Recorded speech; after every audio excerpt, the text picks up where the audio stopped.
Welcome, everybody. It's 2 minutes after, and it looks like we've got a good turnout here. We're going to go ahead and get started. Um, so I'm Cliff Harris, and I'm the development director for Stanford's Department of Otolaryngology, Head and Neck Surgery. And otolaryngology is just Greek for ear, nose, and throat. And we say it in Greek because it makes us sound smarter. And we are delighted that you've taken the time on a Saturday to join us for this CORSICA update. CORSICA, as you no doubt know, stands for the Cole-Reagins Registry for Sinonasal Cancer. We are immensely grateful to the Natlie A. Cole-Reagins Foundation Board and to all of you for your philanthropic efforts and your gifts in support of this research, and for your trust in this group of medical professionals. Today, you're going to hear about the impact of the investments that you have made in this work. You're going to hear about the problem that we're all engaged in solving, the suffering that we're all working to alleviate. You're going to hear about the promise that the future holds, how the situation can be better because of this work. And you'll also hear about how this team is working to get to that future. I think you'll be inspired by what you learn, and I hope you'll continue to partner with us as CORSICA works to accelerate this research to have an even greater impact. Now, it is my pleasure to introduce Dr. Peter Wong, who is professor of otolaryngology, head and neck surgery, and neurosurgery at Stanford, and he's the director of CORSICA. Dr. Wong. Thank you, Dr. Harris. It's really wonderful to see so many of you joining us on a weekend. We are delighted to have you with us. So, this event today really means a lot to me personally, because this has given me a chance to look back on the founding of CORSICA and to reflect on the progress that we've made. And I'm really pleased to be able to share with you what we've been able to accomplish so far, really entirely out of your support for this effort, along with the hard work and sweat equity of all of the investigators involved in different institutions. But we really couldn't have this effort without the support of donors like you. So currently, the CORSICA Consortium consists of 10 institutions, and we have expanded. We started at 6, 7 or 8 years ago when CORSICA was founded. And we've been very selective about who we bring into CORSICA. Top institutions in the country, featuring clinicians and researchers who are really focused on sinus cancer. And a SNUC among these cancers. So even though not all institutions are represented today, I wanted you to understand we have at each institution 3 or 4 surgeons and other scientists who are really committed to the work of treating and finding better treatments for sinus cancer.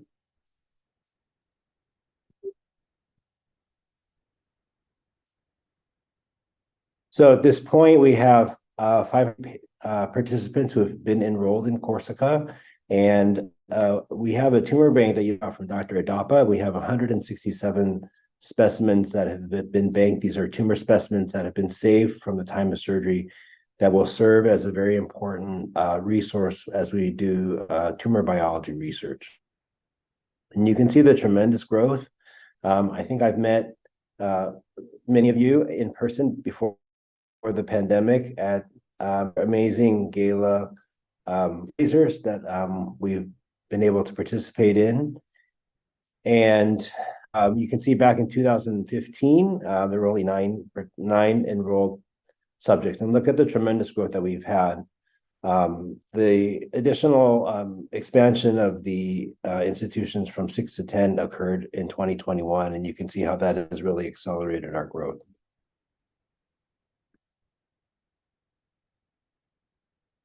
And here are the types of tumors that are represented in CORSICA.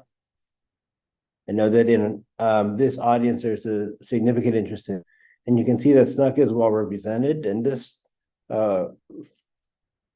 distribution of tumors reflects just the general that we tend to see of tumors in the population. But we are focused on SNUC and very interested in conducting research in SNUC. So we will also share some of the pipeline research that we have, particularly as it relates to SNUC. In terms of publications, we have been very fruitful with publications in the top scientific journals. We have 4 publications now relating to the work of CORSICA. One of them is in review and hopefully will be published by the end of the year. We've also had 5 presentations at national meetings reflecting this work, and you will hear about this work coming up. And it's very important also to point out the involvement of our CORSICA investigators and other important documents in establishing the foundation for treatment for sinus cancer. And Dr. Eric Wong, who is at University of Pittsburgh and leads the Pittsburgh team at CORSICA, was the first author of a very large consensus document that was an international consensus statement on endoscopic skull-base surgery, which incorporates the treatment of sinus cancers. And Edward Kwan, who is at UC Irvine, was the lead author on a multi-author international consensus statement on treatment of sinonasal tumors. So these investigators not only are contributing to CORSICA, but are nationally and internationally recognized for their contributions to the literature. So just a preview of today's program, Dr. Adapa will be speaking about the Tumor Bank Initiative that I mentioned, and then we will hear from different teams that have recently presented research at our national meetings. One team from the University of Pittsburgh, one team from UCLA, and then the third team from Stanford. Dr. Beswick was scheduled to present the clinical research pipeline, but he's unfortunately on a plane now because his flight was late and he was planning to be here for this meeting, but he's unfortunately in the air. So I'll be presenting his presentation on his behalf.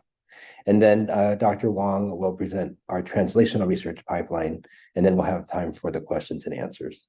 So I'd like to now turn it back over to Dr. Harris. Thank you.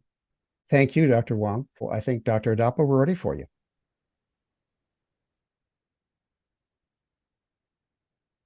All right. Can you guys see the screen and hear me okay? Perfect. Okay. So as discussed, what we're going to talk a little bit about is the tumor banking initiative we're doing in our partnership with a group called D3B that we'll go over a little bit. So what I consider this is part of the second phase of CORSICA. So really the first phase, which I think everybody is aware of, was this initial goal to create this prospective data collection network. And that's a network that has not been created in the sinonasal world, given the scarcity of these tumors, that you really were getting a lot of just single institutions kind of showing what they had. So we are very unique in what we've been doing here. But what we're going to focus here on is a little bit of the second step. And this second step was not only did we want to collect the data that we're doing right now with all our patients, but can we also collect the tumor tissue in all these patients? So that's really what we've started doing, is collecting the tumor tissue. And then ultimately, with that tumor tissue, we're going to analyze that genomic data. So basically, you're going to look through the tumors and see what type of genetics or alterations of genetics they have. And very importantly, we're going to marry that data with the outcomes we're collecting. So that's really the crux of the whole thing. So you're going to see when you look out and read about different companies or institutions doing genomic data sequencing, that the sequencing can be done by all these high-level machinery.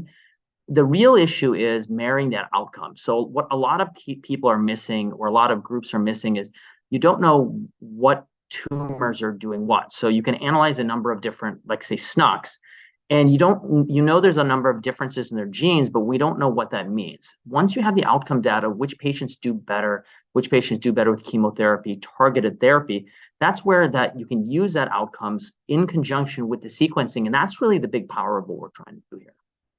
So We got, I'm going to say very lucky that we had a unique opportunity with an organization called D3B, and that's based out of CHOP. So CHOP is a Children's Hospital of Philadelphia. So as mentioned, I'm at Penn, so I'm right across the street from CHOP, and I have a lot of colleagues over there.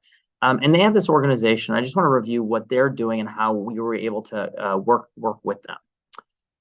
So D3B stands for the Center for Data-Driven Discovery in Biomedicine. It's a translational biomedical research center, and it essentially creates large-scale data with specimen resources and tools to drive treatments and accelerate research, both at CHOP and across the world. So obviously, this is a children's hospital. They were predominantly and are predominantly doing pediatric brain tumors, and they have a huge encatchment area.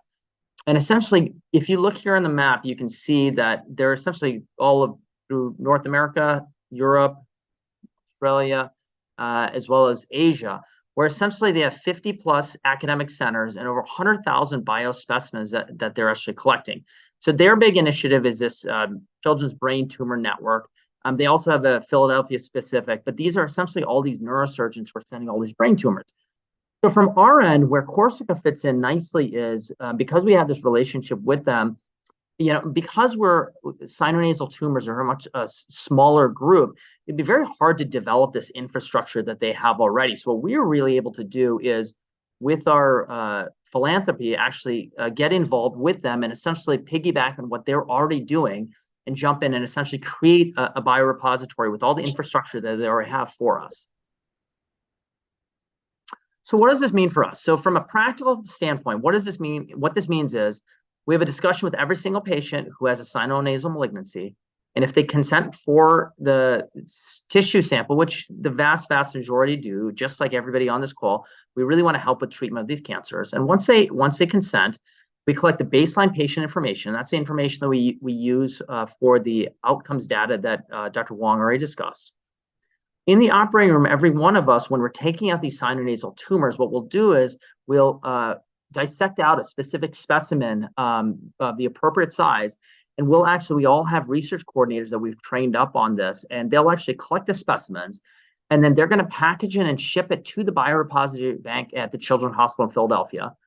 And then once it gets there, they have a very sophisticated system where they essentially process all the samples, put barcodes on them, and the barcodes are sequenced to the patient's discrete ID number. And these are categorized for future investigation. So that's what's happening now across all our sites to collect all this information. And this is what we have our most recent collections, and you're seeing a number of the sites. Not all the sites are up and running, and the sites you see have smaller numbers are sites that have kind of come on later on and are getting the numbers up. Us being Penn, we had this relationship already with the Children's Hospital, so it was pretty quick for us. But essentially what you're seeing is everybody now is really collecting a number of specimens. And as Dr. Wong mentioned, we now have 167 specimens banked, just 15 over the last quarter. And so that's what we're doing. So about 15 to 20 specimens every quarter. So again, you can do the math, but we're really collecting this aggressively. And this is a very, very unique opportunity. There's nothing like this going on across the world from a sinonasal tumor standpoint. So what are our next steps? The next steps are sequencing these tumors, pairing those sequences with the outcomes data. So if there's one thing you're going to take away from my slides is that's really the key, is pairing the outcomes data with the sequencing. That's the real power of what we're doing. And then ultimately, at some point down the line, to create targeted therapy. I mean, ultimately, precision medicine is where we need to be. Where sinonasal tumors are behind is because we're a rare disease, and it's harder for us to do. But I think we've really jumped a lot of steps to make this happen. And that's all I have on that topic. If anyone has any questions, thank you. Great. Okay. If there are any audience members who have a particular question, I'd invite you at this point to unmute and ask your question. I have a couple of questions for Dr. Adapa, if nobody chimes in. Please. Okay. I wonder if there's a couple of words you used. I wonder if you could put them into English for us. One was about translational research. How does that differ from other kinds of research? So that's a great question. So translation research means you're taking stuff that's very, very basic. So from this standpoint, sequencing a gene, so sequencing a tumor. So you can see the sequencing of a tumor, but what does that mean for patients? That really doesn't mean a whole lot. What translational means is, can we take that sequencing we've done and then incorporate that into real world changes. So an example that's classic for cancer work is, can you have a targeted agent? So if you have a SNUC or you have an esthesioneuroblastoma, do they have some specific mutation that we can then use a specific treatment against that specific agent there? And that would be the translational research aspect of it. So again, that's where we're going from the bench all the way to clinical application. And you also mentioned prospective research. How does that differ from other types of research, and why is it important? No, that's also a great question. So traditionally, research, the easier way to do research is called retrospective research, which what that means is this whole group waits a year or two, and then we all go back and look at all the data we have and get all the outcomes on this data. The problem is when you do that and you go back in time, there's a lot of biases and inherent deficiencies in the research. So prospective research essentially means that there's going to be no influence at all. It's really, this is what the data is. We've taken you from day one, collected that tissue, and you're going to just see what happens, see what your outcomes happen.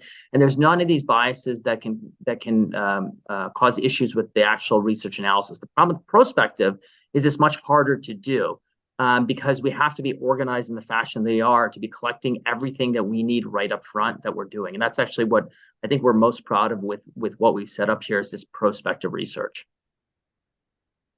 Okay. I see that we did have a question in advance that might be pertinent to you, which is with wearing masks over the past few years because of COVID, does that impact sinonasal health? That's a great question. I mean, it definitely does. We definitely saw with the wearing of masks, and I mean, there were a number of other factors, including social distancing, et cetera. But from a sinonasal standpoint, the number of both acute sinus infections went down, as well as the number, the severity of chronic sinusitis went down.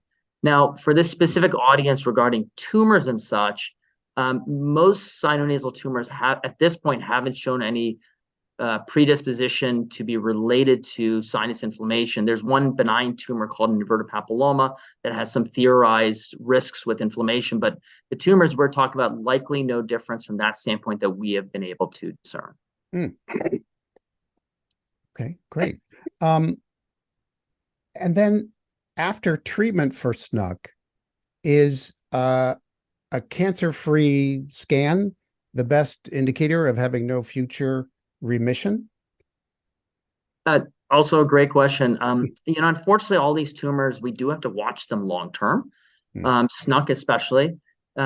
We found a combination of imaging as well as those endoscopic examinations. So essentially looking in our offices with a camera in the nose, looking at the area where we did the surgery and or chemoradiation therapy.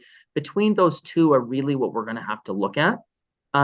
There's a number of different pathologies in the nasal cavity, and depending on which pathology, you have to watch closer, either short-term or long-term. SNUC is one of those that are on the more aggressive side with a higher early recurrence pattern. So we do have to watch those patients very closely with the imaging and that endoscopic examination. This was another question that came in ahead of time. Could you just give us an overview of the incidence rates of SNUC and what's known to be the current risk factors or demographic trends? Great question. So SNUC is all sinonasal tumors, fortunately, are very rare. SNUC, I think the last I read, it's like 0.02% of every 100,000 people, 0.02 of every 100,000 people. So very, very rare. Typically, it's got a slight preponderance for men, and mean age is about 60 years. We haven't found any specific risk factors clearly for this. The interesting thing about SNUC, actually, what's actually making it very interesting is we're doing a lot more of something called molecular testing now, which is basically previously the pathologist really would just look at the slides under a microscope with some stains. And if they couldn't tell what it was often bunched in this group called SNUC, sinonasal undifferentiated carcinoma.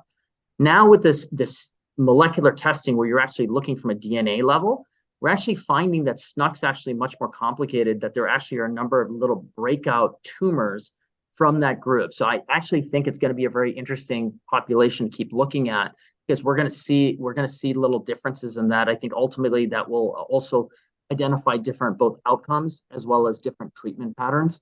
But again, we're at the very infancy of that right now. Really interesting. I see, Danae, you have your hand raised. Would you like to unmute and ask your question? Yes, thank you. I appreciate the time today. Quick question regarding the genomic research and the analysis that's taking place. Is there any benefit to examining the genetics of any of the SNP patients before or after disease, after the treatment, before the treatment, even before the the identification of disease? Is there any benefit to looking at relatives, genetically relatives of those patients, for preventative reasons or to further or support the research? So, I mean, I think that's a fabulous question. I mean, the classic example of this would be breast cancer. That some patients with breast cancer, they're able to look if you have to have those different mutations, and you have a higher risk factor for also developing breast cancer.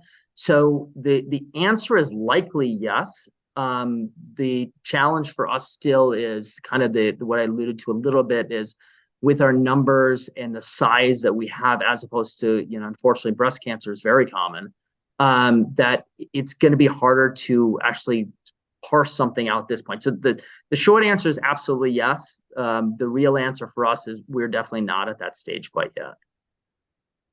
Maybe one final question before we move on, which is, Doctor, I wonder if you could just paint the picture for us for the future state, given the ability to get genetic details about each individual tumor and breaking them into categories. What is this going to look like for a patient, hopefully, 5 years from now, who comes in with a new SNP tumor?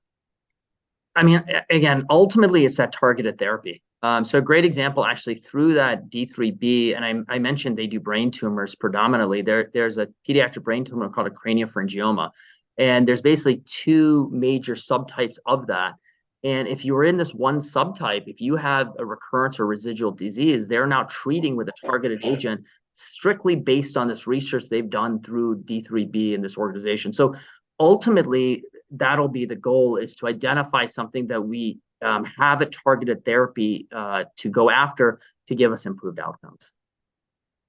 Okay, great. Well, we're going to move on, and I believe it is the Pittsburgh team who are going to lead us off next. Yeah, maybe Eric, Dr. Wong can introduce his team. I'd be very happy to. Thank you guys for being here on this Saturday afternoon. We've been very fortunate at Pittsburgh to be part of the CORSICA Collaborative from its onset. So much thanks to you for making that possible and being able to work collaboratively. We've been very fortunate to have some very high-level people who have been willing to take on some of the very difficult statistics that are required to understand, these unique patient populations. And what we're really looking for up front, and what you're going to see in most of the next presentations, focus on a different part than we've traditionally focused on as doctors. As doctors, we've unfortunately predominantly focused on things like survival. How often do people survive these kinds of cancers? But we understand more and more that living with these cancers and the impact on individuals is tremendous. And so that's why this focus on quality of life, which you're going to see in the next few presentations. So in this initial one, Cara Facero is one of the tremendous medical students at Pittsburgh who actually spent her Dean Summer research time, which is a dedicated funded position within the University of Pittsburgh School of Medicine, focusing on this database and working with some of the other presenters you're going to hear a little bit later. So with that, she's going to talk about the factors that impact this quality of life when patients first come in with their sinonasal cancer. Cara, why don't you take it away? Hi, everyone. Thank you so much for coming today. I would like to thank all of my collaborators listed here, as well as my mentor, Dr. Wong. But most importantly, I would like to thank the Natlie A. Cole-Reagins Foundation and donors for their support with their research. The opportunity to work on this project has furthered my interest in cancer research, especially in improving personalized outcomes like quality of life. We know that sinonasal cancers are very rare and very uncommon in less than 1% of all cancers. We also know that a lot of patients present late in their disease and that the presence of many important anatomical structures in the head and neck area mean that these patients generally have a poor prognosis. But like Dr. Wong said, survival does not fully describe a patient's experience, which is why we're interested in quality of life, which is defined by the World Health Organization as an individual's perception of their position in context of their values, their priorities, goals, and concerns. We're specifically interested in patient-reported quality of life. This allows us to hear patients' own voices and how they're feeling, and has been shown in studies to be significantly more accurate than the physician's perspective of how patients are feeling. Quality of life is deeply personal to each individual, but there are some tools that we can try to use to kind of get an objective measure using the same scale across different people so that we can accurately analyze it. And the tools that we'll be talking about today include the Sinonasal Outcome Test, which you'll hear us call the SNOT, and the University of Washington Quality of Life Survey. These have both been proven in other studies to be effective in cancer patient populations. A little bit more about the Sinonasal Outcome Test. You'll see kind of the things that we ask about on the survey, and patients rank on a scale of 0 to 5 how much of a problem it's causing in their life, with 5 being the problem as bad as it can be. And the survey asks things like sneezing, coughing, symptoms similar to that, as well as how the patient is actually feeling, like if they are fatigued, if they're sad, if they have reduced concentration. The University of Washington Quality of Life Survey asks slightly different questions, which is why we decided to use them both in order to get a whole picture of how the patient is feeling. A lot of cancer research, as Dr. Wong mentioned, including sinonasal cancer, has been focused on types of tumors and treatment and mortality, which is incredibly important, but there is almost no data on how these patients are truly feeling, especially when they first present and are diagnosed. We wanted to get a holistic view of these patients and understand the main factors that cause this poor quality of life when they're first diagnosed with cancer, in order to see who could benefit from early general intervention in their symptoms, as well as to be able to improve conversations around symptoms and their expectations. CORSICA allows us to do this because it's uniquely focused not only on the oncologic measures, but also these quality of life metrics and surveys given. And this gives us the ability to answer these important questions. This is the first study of such a large scale, which is prospective, which means it follows patients throughout their journey, and we'll also be able to track their quality of life over time. And it's at 10 U.S. academic hospitals nationwide, allowing us not only to gather a large patient population of what is otherwise a rare disease, but also to work together with skilled scientists and surgeons from around the country to better understand it. We used CORSICA to look at how patients rated their quality of life using the 2 surveys I discussed earlier, the SNOT 22 and the UW Quality of Life. And we included patients of all ages with all types of sinonasal cancer who had yet to be treated, since we were specifically looking at how their quality of life was before we did any intervention. We looked at their demographics, pathologies, other diseases they may have, and most importantly, their symptoms. We had a little over 200 patients, a little over half of which were male, with an average age of 60, which is a pretty young patient population, but in line with what we know about sinonasal cancer. Unfortunately, as we know, many of the patients had high tumor staging, which is reflective of the worst stage of tumor, representative of hard to diagnose cancers like sinonasal cancer. And we had a large array of pathologies represented. And I did want to highlight that we had 20 sinonasal undifferentiated carcinoma patients in our group, which again is a advantage to having CORSICA. We're able to accumulate rather large patient populations of what is otherwise a very rare disease. We were able to show that just as we had thought, quality of life is quite poor in our patients at diagnosis. The average overall SNOT 22 survey score was almost 30, with a higher number being bad. And this is worse than in a healthy population, which is about 9 to 11. And it's almost 3 times worse than a healthy population. And it's even worse compared to patients with other types of tumors. Brain tumors, skull-based tumors, had an average score of 16. So our score of 30 shows that patients with sinonasal cancers truly have bad quality of life compared to many other populations. Now that we had established that quality of life in these patients was quite bad, we wanted to know why, and we looked at the factors that were most associated with this poor quality of life. And we found that they fit into like a couple of buckets that were independently linked to this poor quality of life. One bucket was anatomical involvement. So it was where the tumor was growing and what things it eroded through. So these four were independently associated with poor quality of life. Certain symptoms and demographics, like women, people who had industrial exposure, as well as bloody nose and pain, were also associated with poor quality of life. But things that are traditionally important to doctors, like T staging and squamous cell carcinoma and other histopathology, were less likely to influence quality of life than we had thought.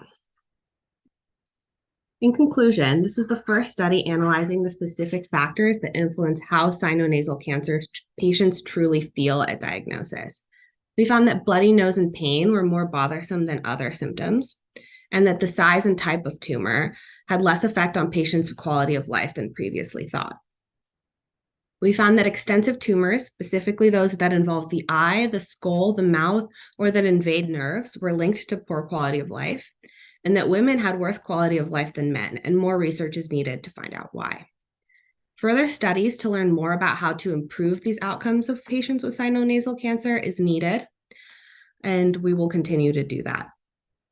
Our research in this has been published in a peer-reviewed journal and is now being distributed around the country in order to other colleagues in order to spread the knowledge. Thank you. Thank you very much, Kara. I wonder if before we move on, we could pause for any questions about what Kara presented. I've got a couple of questions if no one else does. Kara, you used the term T staging. Could you explain to us what that means? Yeah, so staging is really what a lot of other studies that are looking at mortality and prognosis, that's what they focus on. It's kind of the local growth of a tumor, how big it grows and what it invades. And we really just showed that when it comes to quality of life, it's less about the growth of the tumor itself and more about where it's located.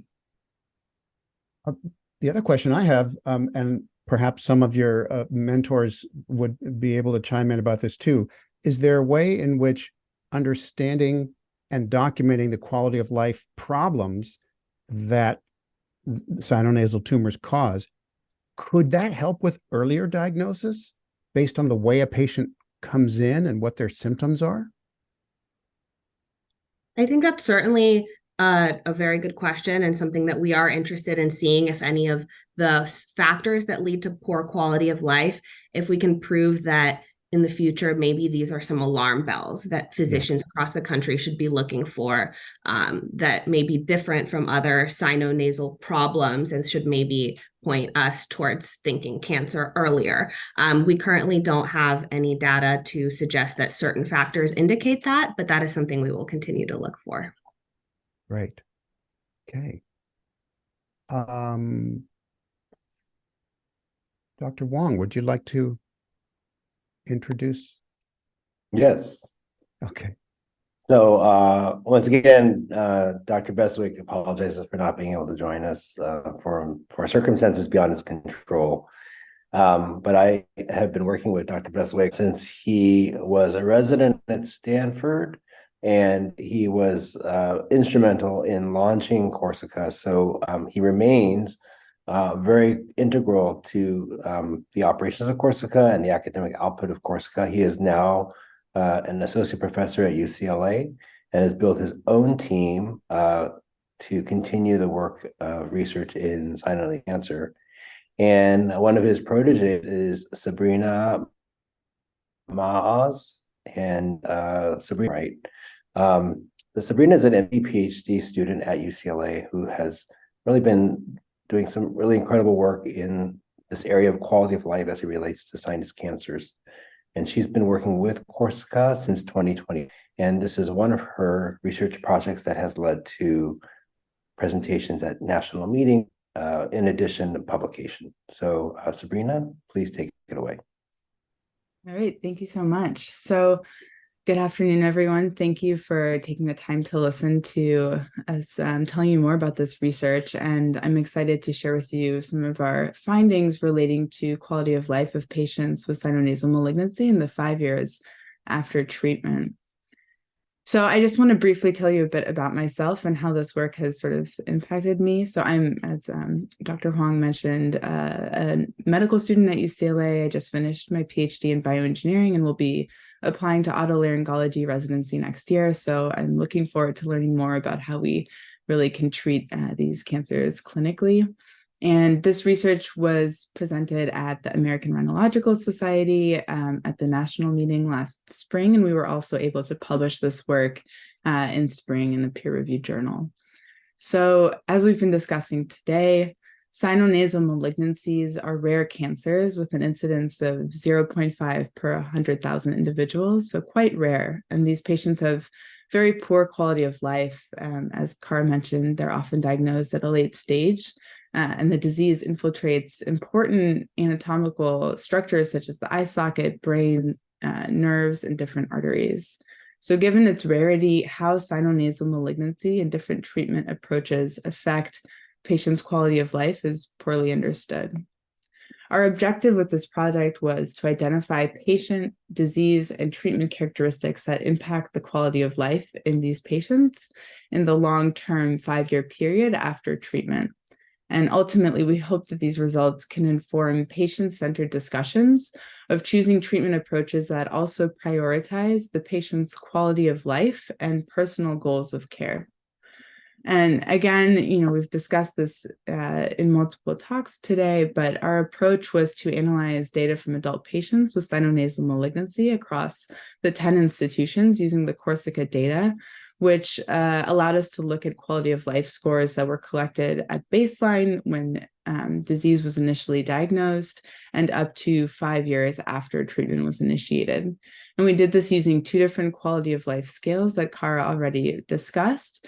So the SNOT-22 scale reflects sinonasal quality of life, and the University of Washington quality of life scale describes generalized quality of life. And this scale can be further broken down into 2 subscales describing both physical function, including characteristics such as appearance, swallowing, chewing, speech, taste, just to name a few, as well as social and emotional function with qualities such as pain, recreation, mood, and anxiety, among others.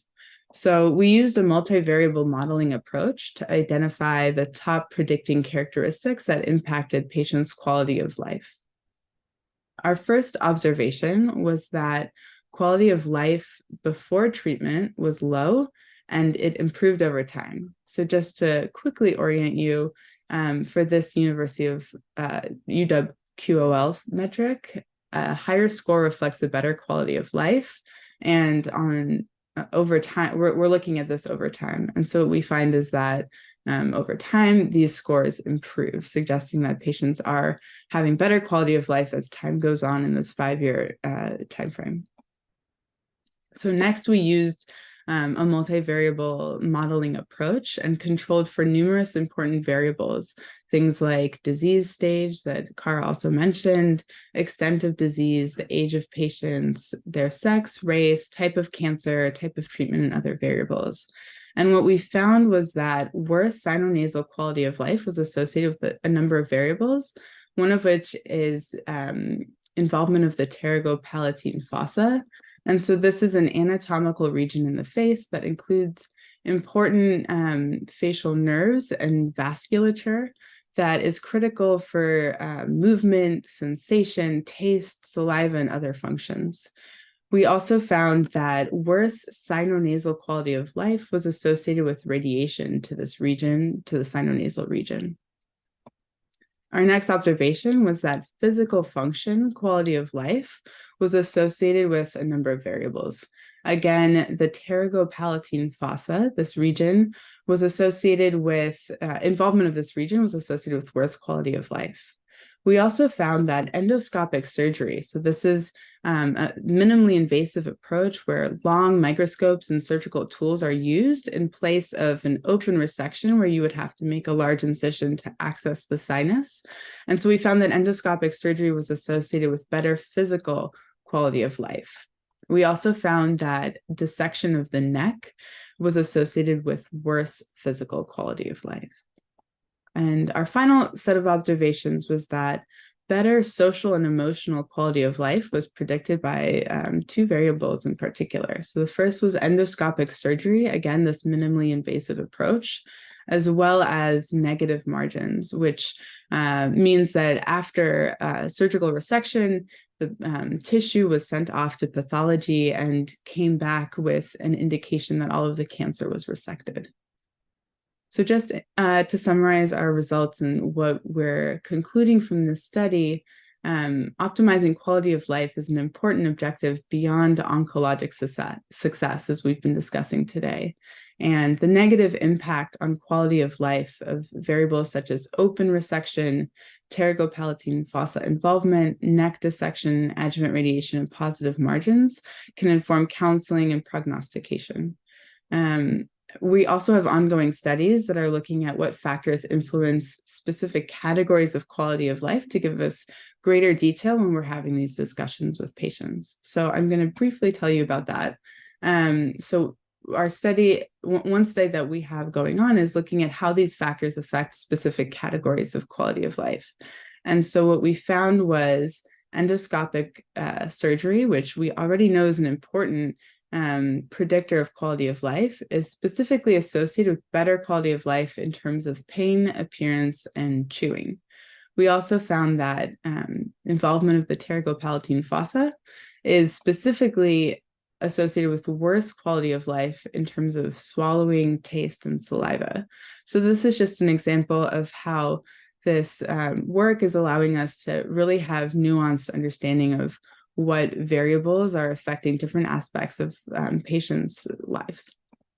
So I'll take one more brief moment to reflect. This project has personally impacted me in many ways, and it has been really humbling to learn about these patients and their resiliency through each of the phases of this project. It's inspiring to see all these incredible rhinologists who are passionate not only about treating their patients, but collaborating across institutions to create this well-curated database that supports impactful research that can change the direction of this field. And then personally, as an aspiring surgeon and scientist, I really hope to continue asking how to better care for my future patients and improve treatment approaches through my own research. So a huge thank you to the Natlie A. Cole-Reagins Foundation, the resilient and inspiring patients and mentors from across the country. Thanks. Oh, thank you, Dr. Mouse. That was wonderful. I see we have had a question come in the chat here. Other than gender and age, are there any other characteristics identified in your research for sinonasal patients? Yeah, so we actually, it really depends on the aspect of quality of life. We also found, similar to Cara, that gender does play a role. Age was actually not so much a factor, which is a very interesting finding for us. We incorporated into the models, but we found that it wasn't a significant predictor.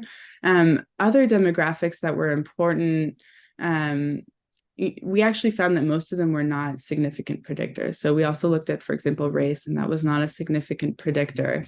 We didn't look as much as Cara's team did into things like industrial experience, but that's something that we hope to do in the future and see what role that plays into different aspects of patients' lives.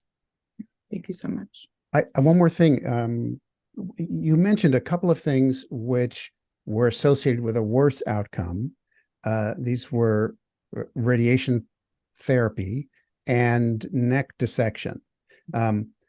So I guess the first part of my question is, are those discoveries now changing the practice of how doctors treat these tumors?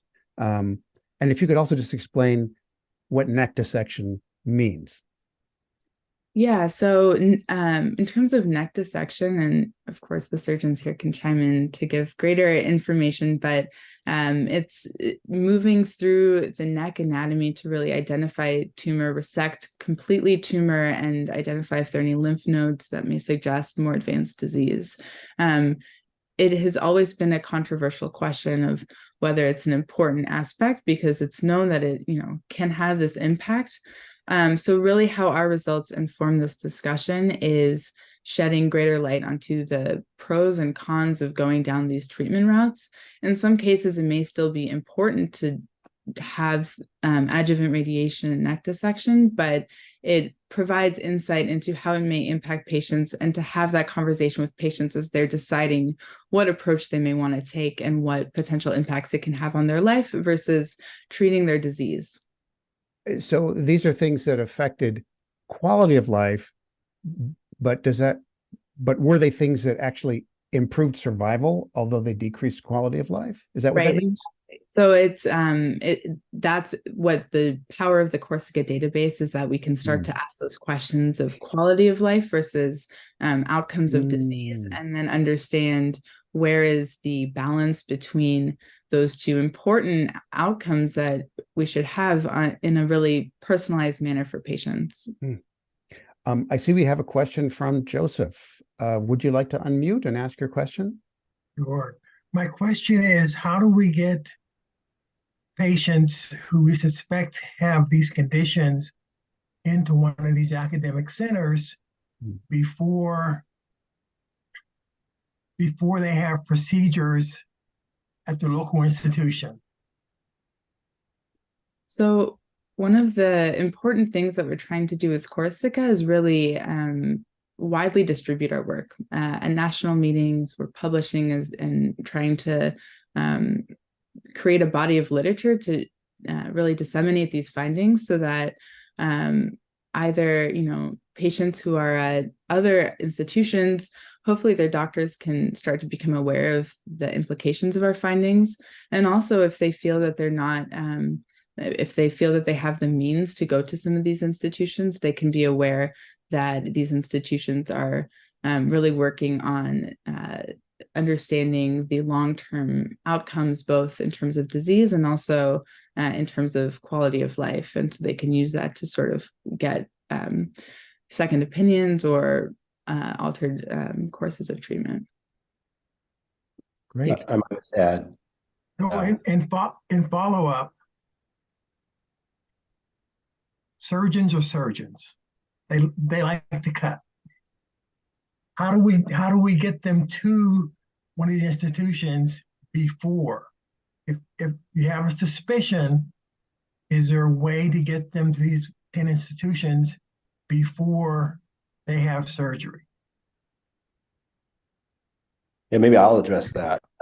Sabrina, you've done a great job answering the questions. And it's a great question. I think that every institution that takes on sinus cancer usually has a multidisciplinary already set up because of this understanding that surgery is always the answer, or surgery plus other modes of treatment may be what's best for a patient.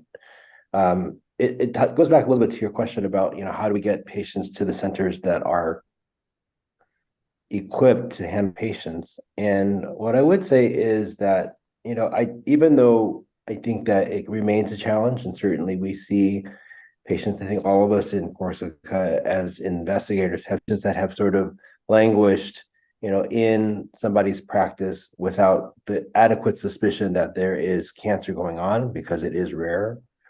But at the same time, there are now more and more specialists being trained for this type of treatment. Surgeons, yes, but surgeons who are aware of the multidisciplinary treatment options for sinus cancer. So when I've been doing this for a while, when I started, and I knew that I wanted to do rhinology as my field, I had choices for subspecialty treatment for fellowship after finishing my training. And now there are 32 programs that offer a similar type of fellowship training. So we are generating many more specialists who have an understanding of rhinology, understanding of the role of surgery, but also have the understanding of the multi-disciplinary nature of sinus cancer treatment and to involve chemotherapy doctors as well as radiation therapy doctors. Dr. Wong, would you like to continue leading us into the next? Now with the Stanford, yes. Thank you, Dr. Harris. We're now going to talk about the research from the Stanford team, and this is essentially a continuation of the work that's already been presented, and I'm very pleased to introduce David Grimm, who is a medical student at Stanford, who's done some great work with us. He spent a dedicated year working in the CORSICA database to generate additional quality of life outcomes data, and he has presented this at our national meeting recently, and our paper for this is currently under review and hopefully will be published by the end of the year. David, go ahead. Thank you, Dr. Wong, for that introduction, and it's a pleasure to meet everyone over Zoom here today. It's been an absolute honor to work with this database and get to know some of these patients over the past dedicated research year, as Dr. Wong has mentioned. So today I'll be talking about SNOT22 subdomain outcomes following treatment for sinonasal malignancy, and just a brief reflection on this experience. So as mentioned, I'm a Stanford medical student, and I have just applied for residency training into otolaryngology, or ENT. But prior to applying into ENT, I wanted to take a dedicated research year to really get to know some of the patients that I hope to serve in the future and what will hopefully be a very long career. So I talked to Dr. Wong about some areas of ENT that really deserved a lot more focus and research and exploration, and he kind of guided me towards sinonasal malignancies. And when I looked into the literature about what we knew about sinonasal malignancies, especially compared to other areas of ENT, I was surprised at how far behind it felt like we were compared to some of these other tumors and cancer types that we know so much about. So I applied to be a Stanford Medical Scholar Fellow and was given funding for the year to explore some of the unknowns of sinonasal malignancies. As Dr. Wong mentioned, this research was presented at the 69th annual meeting of the American Rhinologic Society in Nashville just about a month ago. And we've submitted this work for publication and has been favorably reviewed by the International Forum of Allergy and Rhinology, and we are expecting it to be published by before year's end. So brief background, as many of you have heard today, studies on sinonasal malignancies are limited because they're so extremely rare. But this CORSICA working group has really changed the game in my mind. And as you've seen from some of the other research groups, we've started to publish long-term sinonasal quality of life outcomes data. And the goal of this study was to do something similar, but kind of look at those quality of life metrics in a more granular fashion using something called the subdomains, which I'll talk about more in a second. So the objectives were to explore short-term and long-term changes in SNOT22 subdomains by quality of life category following the treatment of these sinonasal malignancies. We wanted to identify patient demographic and treatment factors that drove these changes in the SNOT22 scores in specific quality of life categories. So to do that, we used the CORSICA database. We looked at symptom scores collected before surgery and after surgery for about 5 years post-op, which is a pretty unprecedented duration of follow-up when it comes to the exploration of these types of cancer. We looked at demographic information, tumor characteristics, and treatment factors such as surgical management, radiation treatment, chemotherapy, surgical margin status, as well as other factors such as intracranial involvement. We then looked at the SNOT22 categories measured at each time point, which kind of can be categorized into these buckets like nose symptoms, non-nose but related symptoms, so like cough or postnasal drip, ear facial symptoms, psychological symptoms, and sleep symptoms that come with carrying this burden of a sinonasal malignancy. The study cohort consisted of 234 patients. As you can see, there's a strong distribution of multiple tumor types, and 21 of which were the SNUC sinonasal malignancies. So when we looked at the nose symptom scores for patients who were treated for these sinonasal malignancies, we found that over time, the symptoms improved. So if you look at the scores on this graph here, the higher scores are worse scores. And over time, that bar gets lower and lower, depicting their improvement. We found that patients who were treated with chemoradiation or had tumor involvement of key structures, as Sabrina previously mentioned, the pterygopalatine fossa, they had worse quality of life outcome scores. When we looked at patients' ear and facial symptom scores, we again found a score reduction that was pretty comparable to the baseline, with worse quality of life associated with chemoradiation, and again, that pterygopalatine fossa involvement.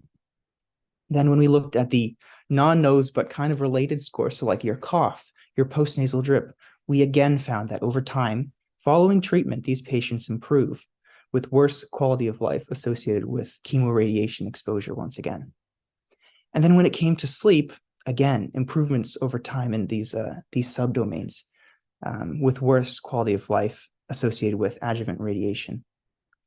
And then finally, when it came to the psychological symptom scores, for the final time, but again, improvements over time over this 5-year duration, with worse quality of life associated with patients who have a combined endoscopic open surgery. So bigger tumor resections that require larger surgeries would report worse psychological symptom scores, as well as patients who have the positive tumor margins following the surgery, so visible disease remaining. So these are kind of the tumor margins that are positive, as Sabrina had mentioned. But to summarize, patients with sinonasal malignancy present with really poor quality of life at baseline. However, following treatment, these patients experience improvements in all categories of quality of life as measured by the SNOT-22 scores. We found that decreased quality of life may be noted in patients with open surgery, with the key structure involvement, so pterygopalatine fossa, as well as those who've had chemoradiation therapy, adjuvant radiation therapy, and the positive margin status. I took a lot of time to reflect on what this year meant to me and what I took away and the patients I met and the impact it's had on my career. And I felt like through the process of looking through the data, spending hours kind of poring over it, I really got snapshots of patients and their journeys managing and battling sinonasal malignancies. And while no database in the world can fully encapsulate what it means to have any type of cancer diagnosis, it really was a privilege to get to know some of these patients.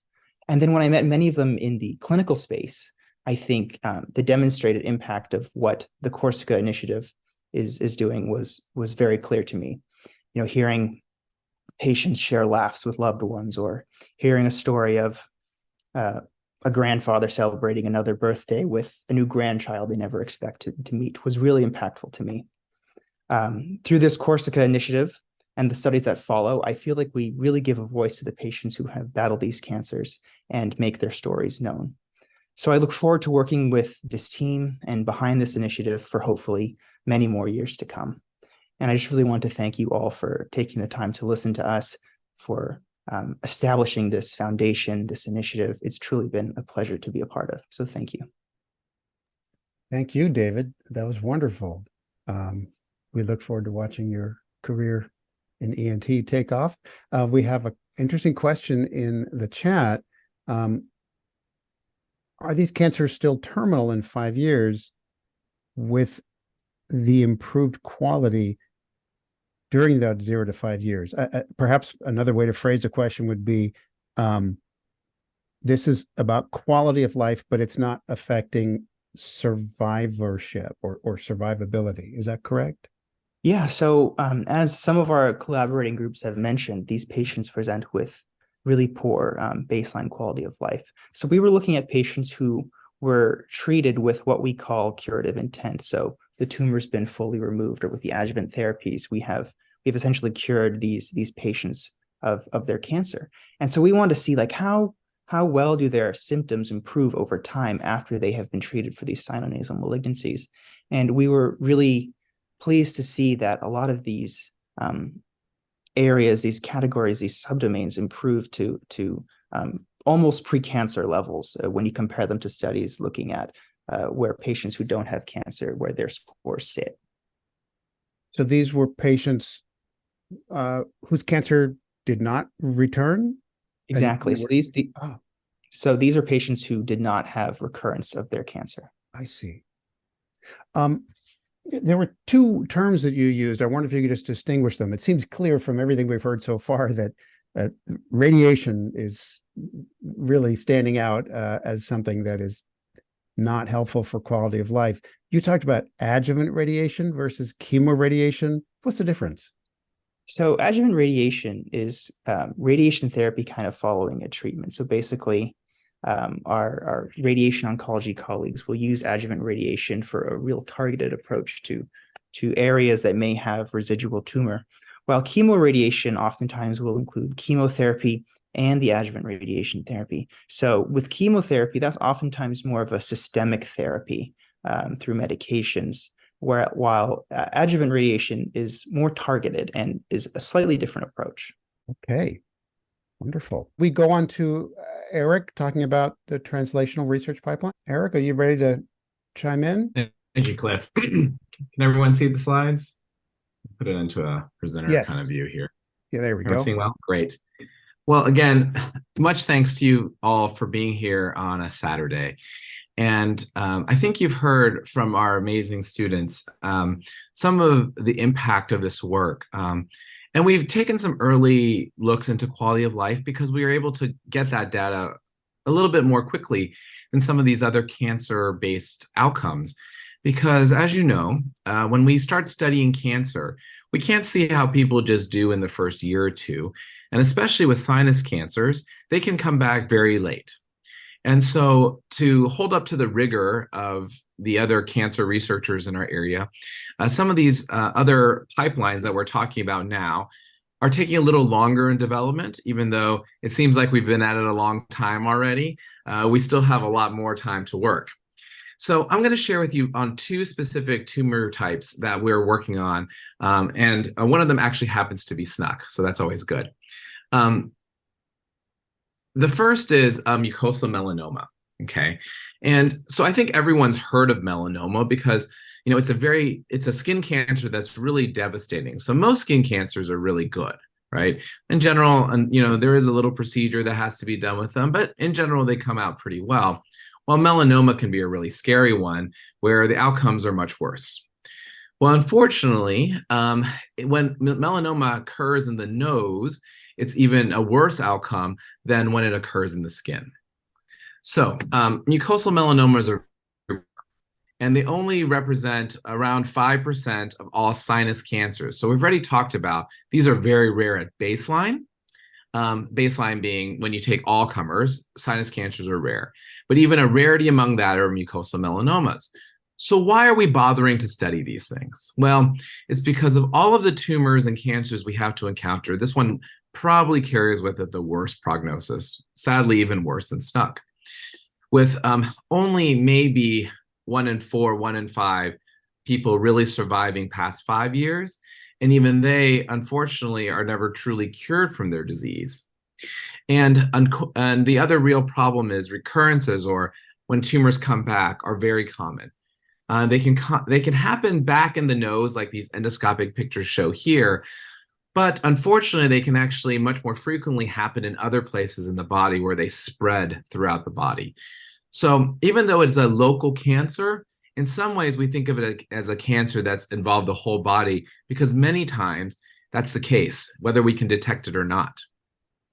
And so the mainstay, or the way we've largely treated these cancers in the past, has been surgery, and then we hope sometimes for the other therapies to take effect. But largely, we haven't had other therapies like chemotherapies, and radiation is, generally speaking, not very useful in this particular subtype of cancer, even though we use it a lot. So one of the big paradigm shifters, and the paradigm being the way we treat things, in the last 10 years has been this idea of immunotherapy. Okay, so this is a very simplified slide that I took from Columbia University. But basically the idea is that some of these tumors, they're so good at turning off our body's natural immunity. So the chances are all of us have some cancer in our body, a cancer cell somewhere. But our body and our white blood cells are so specially made that they're able to find these unusual cancers and kill them before they become anything we ever know about. But some of these tumors are able to evade that and avoid our natural defenses by basically turning off our cells that are supposed to help us fight off these cancers. And immunotherapy is drugs that can prevent those cancer cells from blocking our normal T immune cells. So those are white blood cells in our blood that get out into the tissues. And now, since they can't avoid it anymore, our cells are now able to actively now kill these cancers. So some people are calling this the fourth pillar of cancer therapy, right? So there's surgery, there's radiation, there's chemotherapy, which are traditionally things that kill cells, okay? But it just kills cancer cells more than it kills our normal cells, all right? And now these immunotherapies, which are given, they're usually injections or infusions, but what they do is now they prime our own body's ability to fight back on the cancer. And this has been a huge changer in melanoma that's spread outside of the body outside of the skin, where now people actually can survive that disease where it used to be pretty terrible prognoses. Well, how do you predict who's going to actually respond to that? It's about 50 to 60% of people respond to that. Well, what we found over time, and including some of the research we've done here at the University of Pittsburgh, is that if you actually have these cells in the area of the tumor, so the tumor, when you look on a pathology, actually has these lymphocytes or these white blood cells within it, well, actually they tend to respond to immunotherapy better. And so we know a lot more about this when it comes from the skin than when it comes from the lining of the nose. So what we're hoping to do is we're really trying to understand what the differences are between the nose version and the skin version, and how we can overall try to make some progress on this. So this is a big time article, and you don't need to worry about all the little abbreviations on it. But what's kind of crazy is, even though it's a terrible tumor, it doesn't have very many mutations. So when you compare the genome of the patient versus the genome or the DNA of the tumor, it's actually not so changed. But what happens is the variance, so like the way the protein is made and the way the protein is expressed or comes out, is different in the tumor, and that avoids surveillance. So we're very similarly interested in this with our CORSICA group. So that was actually done for, so they sometimes in the science world, they group together mucosal melanomas that come from the nose, and with those that come in the mouth, those that come in the urinary tract, and those that come in the lower intestinal tract. So they tend to group them together to get their data. But we think, and we actually have some evidence to show that they're actually a little bit different. So we've started this project where we're starting to sequence these mucosal melanomas of the nose. This is supported by a grant that we've got here through the University of Pittsburgh through our American Academy, where we're looking at these tumor-infiltrating lymphocytes within the specimen, within the pathology itself, so when the surgery happened. And then we're correlating this with the sequencing that we're undertaking now. And what we're hoping to understand is, and predictors, who are the people who are going to respond to this new immunotherapy, and maybe how this can improve this overall survival. So this is one of the first translational pipelines. The second is going to be in SNUC, and it's a similar sort of problem. So as you guys know probably very well, perhaps more than most, SNUC, they call it a wastebasket term because it basically used to mean when we couldn't figure out if it had glands or it had like lining cells, it became SNUC. And it was a very non-scientific way of really classifying a tumor. The pathologist sort of looked at it and said, this is what it is. Well, now we're understanding a little bit more that there's some markers that can help describe it. And this is the ratios that Dr. Adapa talked about earlier. Even more so, we've become more sophisticated that there are different types of quote unquote SNUC. Then that has to do with specific things that are expressed on them that are shown, and some of these have worse and better outcomes.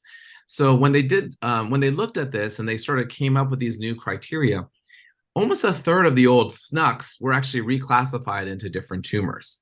So this is a huge adjunct in that we're able to understand the disease because it's better characterized. But like mucosal melanoma with immunotherapy, SNUC has also had a big paradigm shift. Okay, so this has come out of a single institution, which is MD Anderson Cancer Center in Houston. And what they sort of did is they retrospectively, so as Cliff mentioned earlier, that means looking back at their patients and looking back at how they did when they came up with this idea. They sort of came up with this paradigm where what you did is before you even operated on anyone, before you did anything else, once you had that diagnosis of SNUC, you gave the patient some chemotherapy. And this is a very busy slide, and I don't expect you to look at all. But basically, if you look at the graph, if you're higher up, that means more people survive. And the more the curve goes down, that means people survive less. And basically, the blue line is people who responded to the chemotherapy and then subsequently got more chemotherapy and radiation therapy, did the very, very best. And the patients who didn't respond to the chemotherapy, they weren't entirely terrible. That's the yellow line. They didn't respond, but they got a surgery that removed all the cancer. They did okay. Okay. And then the worst is if you didn't respond to the chemotherapy and you got more chemotherapy and radiation, well, you got the green line, which is really bad. You see how it plummets and drops off. So this was the big paradigm shifter. So, but based on this, many of us, including almost the whole CORSICA team, now has this kind of flow sheet. And this is, we don't actually use a flow sheet, but this is how we sort of think about it, okay? So we have to get this diagnosis of SNUC correct. And that requires, as some of you pointed out, you need a really skilled pathologist to get it done correctly. And then we start with induction, which means chemotherapy before we do anything else, except for a biopsy. They get chemotherapy first. And then depending on their response to it, we either give them more chemotherapy to try to get them on that highest line. But if they don't respond to it, then ideally we help them with surgery. And that surgery gives them a reasonable outcome.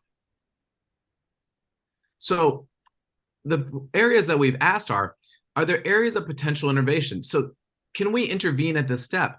Because while this is a really big paradigm shifter, honestly, most patients don't want to undergo chemotherapy just to know if they're going to respond. They'd rather us, as Dr. Adapa mentioned, personalize it. And are there ways to do that? Well, that same MD Anderson group tried to look at, are there factors that help predict people who are going to get a response, who are going to be on that top curve line versus the group that doesn't? And they did it as much as they could, which is they used a gene array, which basically means that, that there are, 40, 50 genes that they look for. And from that, they try to characterize which ones do and they don't. And unfortunately, it's not 100% accurate. So this leads us to our CORSICA initiatives, which are, firstly, as I mentioned, that study came, even though it's changed the whole field, it only came from a single center, and they went back and looked at how patients did. We want to use our 10 centers together to validate. We want to hopefully find a similar finding, or at least understand what the differences are between our finding and their finding in a multi-center, so all 10 of our institutions. Prospective, meaning we're going to look at things going forward so we won't have any biases, and treat them all the same. So that's our first straightforward initiative. Because this has been such a big shift, we want to make sure that we're doing it with the right data. And honestly, in any other cancer research, it wouldn't have been such a huge shift, except for the fact that, it's such a rare disease. And then what we want to understand is, similar to that mucosal melanoma story, we want to use sequencing, but in this group, we know that the mutations in the DNA are not so high, but it's actually how they get expressed, how the genes become RNA. So the DNA codes RNA, and the RNA codes proteins. And so we know we need to understand all three levels of this to predict response to therapy. And this becomes now an open investigation of who is going to respond to that induction chemotherapy versus not, rather than just saying, these are the 40 things we have, and we're going to look at that. This is more of an open investigation idea. And this, we hope, will help us personalize that decision. So rather than getting a cytotoxic, like something that makes you feel bad and feel sick, chemotherapy for a few rounds and then measuring it on an MRI, our dream would be that we could biopsy some of this, we can send it, we can sequence it, we can understand these patterns, and then from there, decide what is the right therapy for our patients. And we hope that this is a real big paradigm shifter. And this is where a lot of medicine is going. So we're not unique in this, but we want to make this happen for SNUC. So with that, I give you much thanks. Your support has been invaluable to us moving forward in these. And I apologize I ran so far over time. But I'm happy to address any questions. Thank you. Thank you. Okay, I know we're up to an hour and a quarter here. Thank you all for staying with us. Any questions for Dr. Wong before we move on to Dr. Wong? Okay, Peter, take it away. Okay, so these are the slides of Dr. Beswick, but I'm happy to share. And Dr. Beswick was presenting about the clinical research to complement what Dr. Wong presented. So you've heard a lot today about life as one of the major thrusts of the CORSICA research. And we do believe that in addition to clinical outcomes like survival, quality of life is important, as you've seen. We've seen now that symptoms are worse at diagnosis and improve. And one of the key things that we want to do now is create better science for the evaluation of these quality of life changes, because a lot of the instruments that we have were not designed for sinus cancer, and we're actually creating the instruments that we need to really show the changes in quality of life in cancer. So these symptom measures were designed for other disease processes involving the nose, such as the sinus infection. And so what we need to figure out now is, at the time that we developed CORSICA, that was the only thing that was available out there. So we said, well, maybe this is an adequate instrument for evaluating changes in sinus cancer quality of life. Well, we don't know that. That's an assumption that's being made. And so one of the things that we can do is to validate the use of this questionnaire. You heard about the SNOT-22 in sinus cancer work, and look at something called the minimum clinically important difference, which is at what point does a patient actually feel better based on an intervention. And some of this work you've already seen today, presented by our great researchers. We want to look not only at the sinus quality of life impact, but also the University of Washington quality of life questionnaire, which was also shown in some of the research today, because that is a broader scope of symptoms that is not just the sinus nasal symptoms, but other functional symptoms such as swallowing and chewing and speech, such as you've heard. And the thing that we'd like to figure out is, are there differences in tumor types in terms of the way that these patients present or the way that they respond to treatment? Because sinus cancer is not just one diagnosis. As you've seen, we have 20 or 30 different types of sinus cancers in our registry. And as we're learning, it's not the same treatment for every tumor. So evaluating sinus and nasal quality of life, as well as these more generalized quality of life changes, can really affect the decisions that are being made by patients and doctors for best treatment for patients. I'm just going to finish by just touching on why we're focusing on quality of life so much right now with the presentations that we're sharing with you today. And that is because even though CORSICA has been around now for 8 years, that's in cancer terms still a very young registry.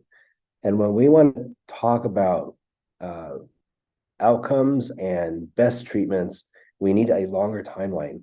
Now, we are much closer to that timeline now than we were 5 years ago when I met some of you down in Riverside. But we really need a long-term look at these outcomes to really be definitive. Now, we are going to have that data, and I think it's going to be very powerful data, because you can see the energy of all of these investigators here pouring into really trying to find out what these best treatments are. But I just wanted to share that we haven't lost sight of that as a very important goal for the clinical outcomes research that we're involved with. And hopefully, as years go on, we'll be able to share that kind of data with you. And I can assure you that it'll be very powerful data, because it is being collected very carefully with really great minds putting their heads together as the best way to assemble that data and evaluate that data. So thank you. Fantastic. Thank you all. Why don't we just take a moment here from the group? Anybody, please unmute or write a question in the chat in our last moments here. I just want to reiterate one thing that you've heard, which is about prospective research versus retrospective. And I just want to make sure that we really emphasize how powerful this is when previous studies have just looked at data that was gathered in the past. If it wasn't all gathered in the same way or asking the same questions, then analyzing it is going to be muddy and murky and not very dependable. So that's really what the CORSICA project and what your gifts have made possible, is gathering data all in the same way going forward, so that becomes really useful pool of data for making definitive conclusions that you can stand behind. Did I get that right, Dr. Wong? Perfectly stated. Okay. Wow. Well, okay. It's an hour and 25 minutes. Thank you all for what you've done to make this all happen. And thanks for staying with us and joining us on a Saturday afternoon. I think that's farewell for now. And thank you all. Thank you. Oh, a question from Danae. I actually wanted you to recognize Mrs. Weber-Demasius. I thought she might have had a question. I had a comment, but I don't know how to raise my hand. Oh, okay. And I just learned. Thank you. I just want to say how outstanding this was to hear from you and the team and all that you have learned. We love the work and supporting the work, but it certainly is meaningful for us to hear that it has broad implications for medicine and for this particular type of tumor. But I'm sure that at a certain point, it's translational, as you say, and it'll be used for other things. So it's really, really important to hear from you and to know that you're publishing the papers and we're making progress and making a difference. So thank you. The presentation's outstanding. Thank you. What a wonderful, wonderful way to wrap this up. Thank you all. Well, thanks everybody. I appreciate it.